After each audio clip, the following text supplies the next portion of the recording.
Guys, welcome back to the WODdoc Project365, episode 361. Drove out here to Houston. No, I'm in Austin.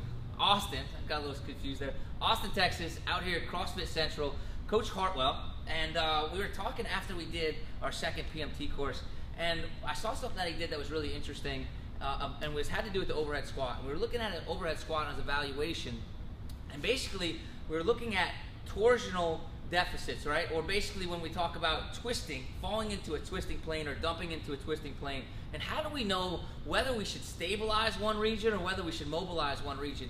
And one thing that I thought that he did really, really well, probably didn't, I don't know if did we do it on purpose? No, it was just... But sometimes things on accident happen the best way they happen, right? So I want you guys to see, go ahead and take a nice deep squat, overhead squat for me, and give me like a little twist, okay? So if we have an athlete that's going ahead and they're twisting to one side, there's two things that can happen. Come on to the back here for me. We can have either this tissue right here, because we know that the anatomy of the lat starts down here on the bottom and comes up and underneath the arm. So if it's super tight, it's kind of sucking this area down, and if we're squatting, it can cause a kind of a torsional effect where it's going to squeeze the side that's tight.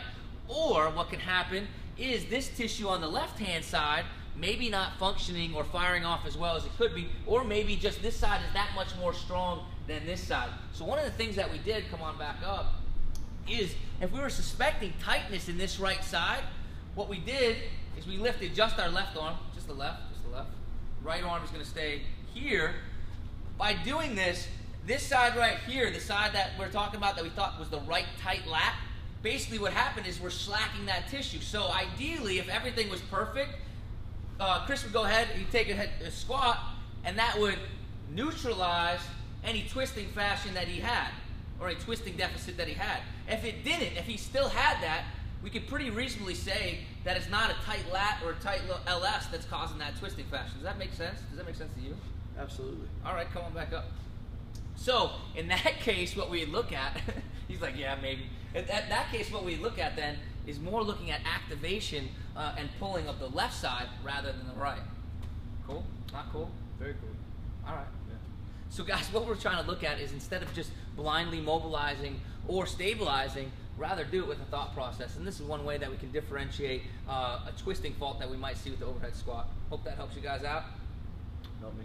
Cool. Chris, thank you so much. I appreciate it. Come on. Good stuff, man. Guys, until tomorrow, we're optimizing function to optimize performance.